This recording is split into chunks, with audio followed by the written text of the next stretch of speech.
President Biden is set to meet with Chinese President Xi Jinping next week in San Francisco. And as their reunion gets closer, the city of San Francisco is getting cleaner. Governor Gavin Newsom admitting that the costly California cleanup is all to impress the world leaders. I know folks say, oh, they're just cleaning up this place because all those fancy leaders are coming into town. That's true, because it's true. But it's also true for months and months and months prior to APEC, we've been having different conversations. Well, at least he's honest about it. We like it. Here with reaction, Chairman of the Select Committee on China, Wisconsin Congressman Mike Gallagher. He's shaking his head already. He's shaking his head. Take it wherever you want. I mean, so you've got the implications of the meeting, and then you've got Gavin Newsom trying to suddenly play cleanup for his buddy Xi Jinping. Well, let's start with Newsom. That's too ridiculous to let go by uncommented. But for years, San Francisco residents have had to put up with rampant homelessness, open-air drug use, assaults, and feces-lined streets, all in the name of some twisted progressive notion of equity. But suddenly, when a genocidal communist dictator comes to town, the ideas of equity suddenly vanish and the streets get cleaned up. Point. That's very weird. What kind of message does that send? It means California politicians like Gavin Newsom know San Francisco is an embarrassment, and they don't care about the residents. They only care about impressing Xi Jinping. If it weren't so sad, it would actually be funny. And of course, Newsom just went to Beijing to preach the gospel of climate change. It was a very ridiculous trip. And I fear that some of the reason we're seeing this softening of Biden's approach on China is actually because he fears these ambitious progressive politicians like Newsom, who obviously want his job. Yeah.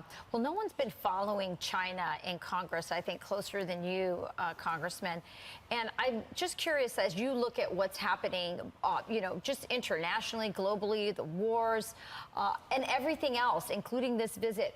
If you're Xi Jinping, what is this moment in time? I mean, don't you need to, if you're going to make your move, and we know they have these kinds of very big, ambitious, they want to be the global leader in the world. They want to take on America. Isn't now the time?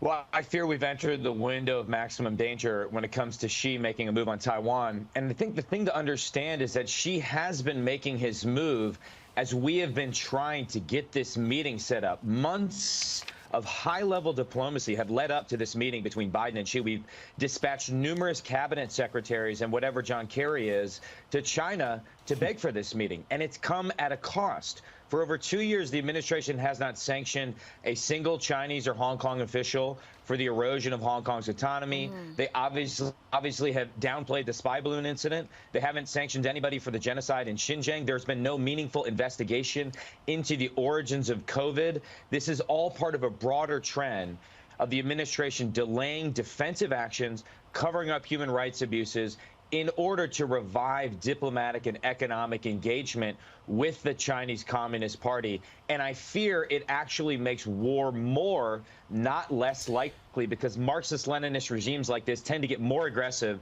the more you accommodate them. Congressman, it seems to be the Chinese Communist Party's approach to America has been not to seek direct kinetic warfare with the United States, but rather to subvert the United States in every way possible, economically, culturally. But talk to me about the Middle East. Like, what role is China playing there? Because that's the most, besides Taiwan, that's obviously the next biggest, it is a tinderbox. It's on fire now. And I wonder about China's involvement. At the most obvious level, China has massive energy needs, and they've been the biggest purchaser of Iranian oil for a while now. And so having hydrocarbon clients that they can control is a practical economic priority. At a broader level, their goal is always, in the Middle East and other regions, to undermine American leadership. So by not criticizing Hamas, by driving a wedge between America and our traditional Sunni Arab Gulf allies, they can undermine our leadership in the region. And I think chaos just benefits them and hurts our ability to advance our interests. Yeah, well, we're going to have to bring you back, because what's happening with China in Latin America is another thing that we are just not talking enough about. We got to bring you back to talk about that. But always so glad that you're there, keeping an eye on things. Thank you, Congressman. Thank you, sir. Thank you.